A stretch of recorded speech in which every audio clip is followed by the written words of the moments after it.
తిరుపతి నగరంలోని అన్నా క్యాంటీన్లను పరిసరాలను పరిశుభ్రంగా ఉంచాలని నగరపాలక సంస్థ కమిషనర్ ఎం జయకృష్ణ సిబ్బందిని ఆదేశించారు. సోమవారం ఉదయం ఎంఆర్పల్లి వద్ద గల నగరంలోని అన్నా క్యాంటీన్ ఆకస్మికంగా తనిఖీ చేశారు. ప్రజలతో కలిసి అల్పాహారం స్వీకరించి ఆహార నాణ్యతను పరిశీలించి ప్రజల నుంచి సమస్యలను అడిగి తెలుసుకున్నారు.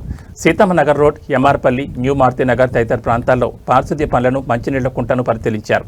ఈ సందర్భంగా కమిషనర్ మాట్లాడుతూ అన్నా క్యాంటీన్లతో పాటు పరిసరాలను పరిశుభ్రంగా ఉంచాలని తెలిపారు. ఆహ్లాదకరమైన, పరిశుభ్రమైన వాతావరణంలో ప్రజలకు ఆహార పదార్థాలు స్వీకరించేలా ఏర్పాట్లు చేయాలని తెలిపారు. స్వచ్ఛమైన, శుభ్రమైన త్రాగునీరు అందించాలని తెలిపారు. ఒక్కొక్కరు ఒక టోకెన్ మాత్రమే ఇవ్వాలని సూచించారు. ప్లేట్లు, పాత్రలు శుభ్రంగా ఉంచాలని తెలిపారు. ఆహారం స్వీకరించే ప్రజలకు ఎటువంటి ఇబ్బందులు లేకుండా మరుగుదొడ్లు శుభ్రం చేయించాలని తెలిపారు. ఆహార పదార్థాలు వృధా చేయకుండా తగినంత వడ్డించాలని తెలిపారు.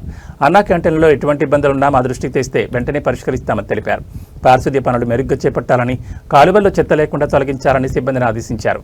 అనంతరం మంచినీళ్ల కుంటను అధికారులతో కలిసి పరిశీలించారు. కమిషనర్ వెంట హెల్త్ ఆఫీసర్ డాక్టర్ యువాన్ బేష్, శానిటరీ సూపర్వైజర్ చెంచయ్య తదితరులు పాల్గొన్నారు.